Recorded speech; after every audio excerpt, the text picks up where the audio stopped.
a Assembleia Constituinte.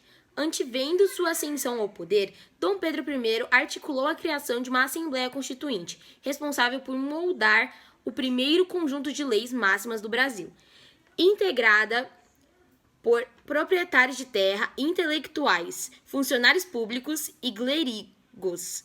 Essa Assembleia contou com a participação de figuras políticas que apoiam a independência do Brasil. Composta por aproximadamente 80 integrantes, essa Assembleia tomou posse em maio de 1823. Dominada por políticos de orientação liberal, as discussões logo foram dominadas sobre as atribuições a serem delegadas ao novo imperador.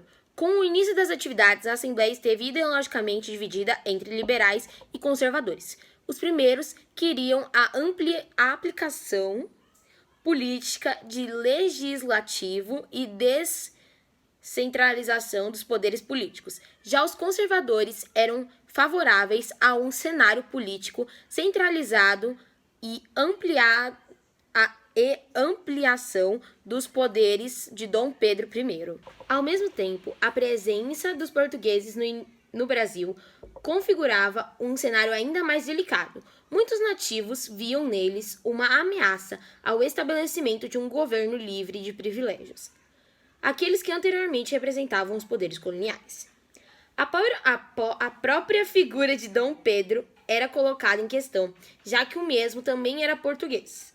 Muitos jornais e agitadores públicos agiam à expulsão dos portugueses do país. Constituição de 1824.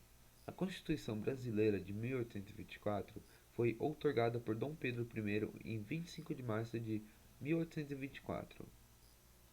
A primeira Carta Magna brasileira garantia a unidade territorial, instituía a divisão do governo em 4 poderes e estabelecia o voto censitário, voto ligado à renda do cidadão.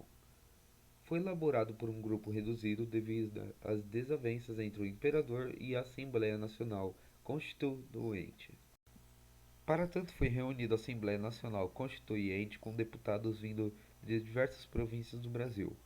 No discurso que pronunciou durante a abertura dos trabalhos da Constituinte, Dom Pedro I lembrou aos deputados que precisavam fazer. Após a proclamação da independência e da aclamação de Dom Pedro I como imperador do Brasil, o país precisava organizar sua estrutura política e administrativa. É importante lembrar que ainda havia tropas portuguesas lutando na Bahia, e este combate só seria finalizado em 2 de julho de 1823.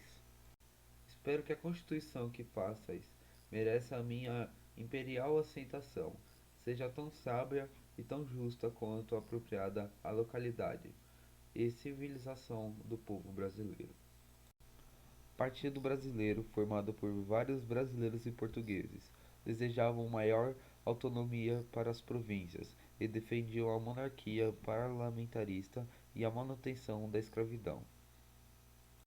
Dom Pedro I pronunciou uma Constituição em que os 3 poderes sejam bem divididos de forma que não possam arrogar direitos que lhe não compitam, mas que sejam de tal modo organizados e harmonizados que se lhes torne impossível, ainda pelo discurso do tempo, fazerem-se inimigos, e cada vai mais concorram de mãos dadas para a felicidade geral do Estado. Essa Constituição teve 3 partidos. O Partido Português, que reuniam lusitanos e brasileiros, defendiam a monarquia centralizada, pouca autonomia provincial e manutenção de seus privilégios econômicos e sociais. Partido Liberal Radical, composto pelas camadas médias urbanas, que advogavam pelo liberalismo econômico e político. Alguns dos seus membros, inclusive, queriam a implantação da República. Devido às crescentes desavenças entre os deputados e o imperador, este manda o exército fechar a Assembleia Constituinte. Vários deputados foram presos, inclusive José Bonifácio, que partiu para o exílio com sua família. Para conciliar essas 3 divisões de Estado, é preciso entender a atuação de José Bonifácio, ministro dos Negócios Estrangeiros. Desde a independência, Bonifácio buscava criar uma monarquia forte, constitucional e centralizada. Dessa maneira, se evitaria a fragmentação do país, como ocorreu na América Espanhola. Igualmente, pretendia abolir o tráfico de escravizados e a escravidão. Partido Brasileiro, formado por vários brasileiros e portugueses, desejavam maior autonomia para as províncias e defendiam a monarquia parlamentarista e a manutenção da escravidão. Partido Liberal Radical, composto pelas camadas médias urbanas, que advogavam pelo liberalismo econômico e político. Alguns dos seus membros, inclusive, queriam a implantação da República. Para conciliar essas três visões de Estado, é preciso entender a atuação de José Bonifácio, ministro dos Negócios Estrangeiros. Desde a independência, Bonifácio buscava criar uma monarquia forte, constitucional e centralizada. Dessa maneira, se evitaria a fragmentação do país, como ocorreu na América Espanhola. Igualmente, pretendia abolir o tráfico de escravizados e a escravidão. O poder moderador, exercido pelo imperador, lhe dava o direito de intervir nos demais poderes, dissolver a Assembleia Legislativa, nomear senadores, sancionava e vetava leis, nomeava ministros e magistrados e os depunha. Confederação do Equador. A Confederação do Equador foi um movimento revolucionário que se iniciou em Pernambuco e logo alcançou outras províncias vizinhas. Os revoltosos se levantaram contra o governo central por causa do autoritarismo de Dom Pedro I. Ao fechar a Assembleia Constituinte em 1823 e impor uma Constituição no ano seguinte, que lhe assegurou poderes absolutistas. Além dessa oposição ao arbítrio do imperador, a Confederação pretendia implantar o regime republicano. As tropas imperiais conseguiriam abafar o movimento e matar seus líderes. A Confederação do Equador foi um movimento revolucionário iniciado em Pernambuco em 1824 e que se espalhou para outras províncias nordestinas, como Rio Grande do Norte, Paraíba e o Ceará. Os revoltosos se opuseram à forma autoritária com que a Constituição de 1824 fora elaborada e publicada pelo imperador Dom Pedro II. Além disso, a Confederação pretendia implantar o regime republicano. Antecedentes da Confederação do Equador, logo após a proclamação da independência do Brasil, foi convocada uma Assembleia Constituinte em 1823, com o intuito de elaborar a primeira Constituição brasileira. Na abertura dos trabalhadores da Assembleia, o imperador Dom Pedro I fez um discurso e afirmou que a Constituição devia ser digna do Brasil e de si mesmo. Uma clara demonstração de que o texto constitucional devia seguir as vontades do monarca. Ao votarem os poderes do imperador, os constituintes decidiram pela limitação, o que provocou violenta reação de Dom Pedro, ordenando o fechamento da Assembleia e a prisão dos constituintes. Em 1824, Dom Pedro I outorgou a Constituição do Império Brasileiro, que lhe garantiu amplos poderes por meio da criação do poder moderado.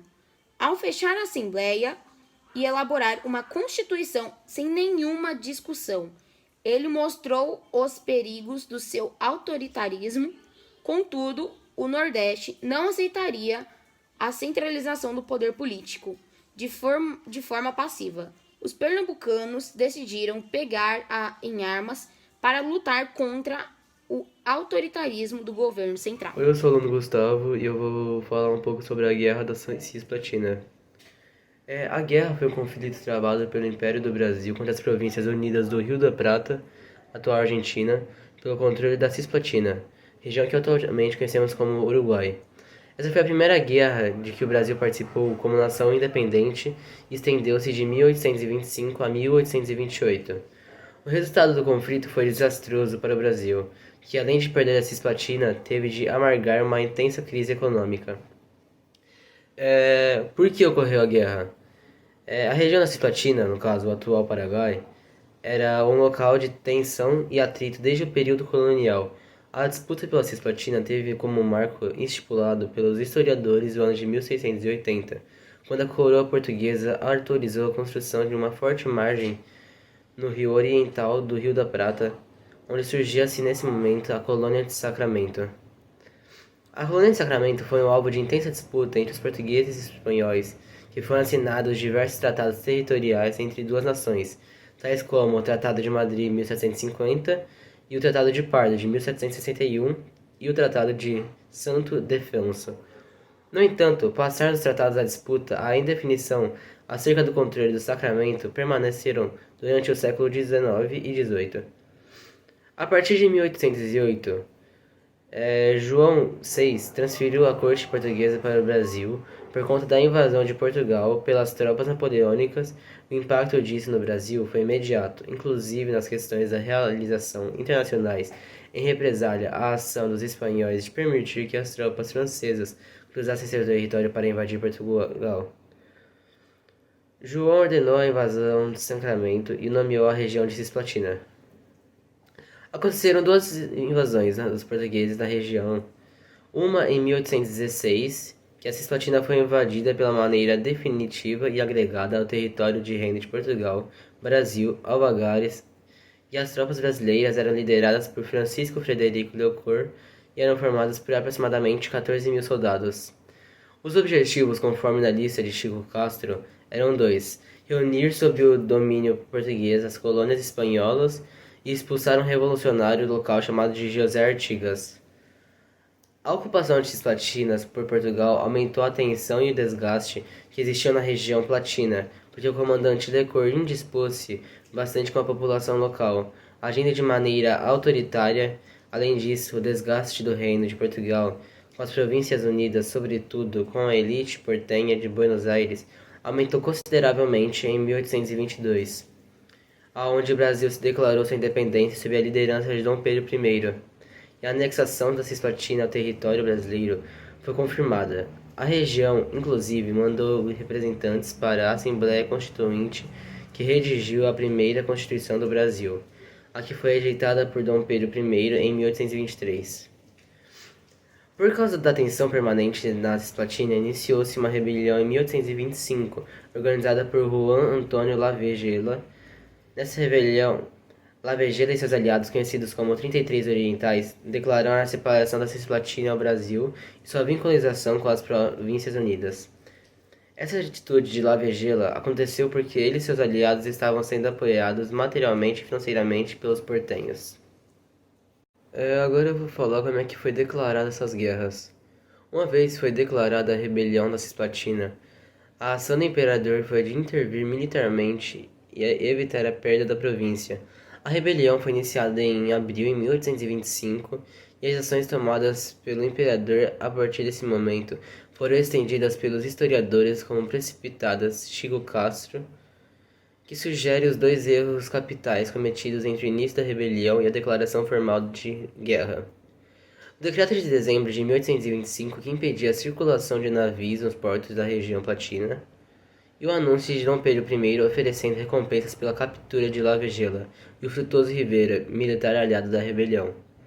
As ações de Dom Pedro I serviram apenas para agradar os ânimos da Cisplatina. Além disso, os altos gastos e as truculências de Lecourt contra a população local não foram de serventia alguma para o Brasil. A guerra foi oficialmente declarada em 10 de dezembro de 1825, mas esses historiadores apontam que antes disso já haviam acontecido batalhas entre as tropas brasileiras e as tropas republicanas, rebeldes da Cisplatina.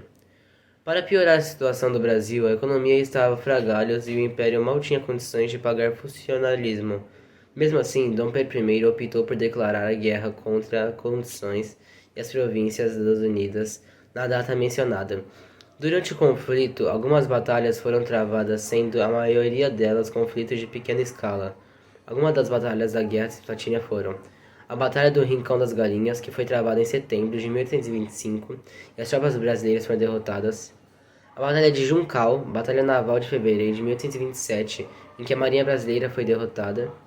E a Batalha de Ituzaingó, que a batalha foi travada no dia 20 de fevereiro de 1827, em que novamente as tropas brasileiras foram derrotadas.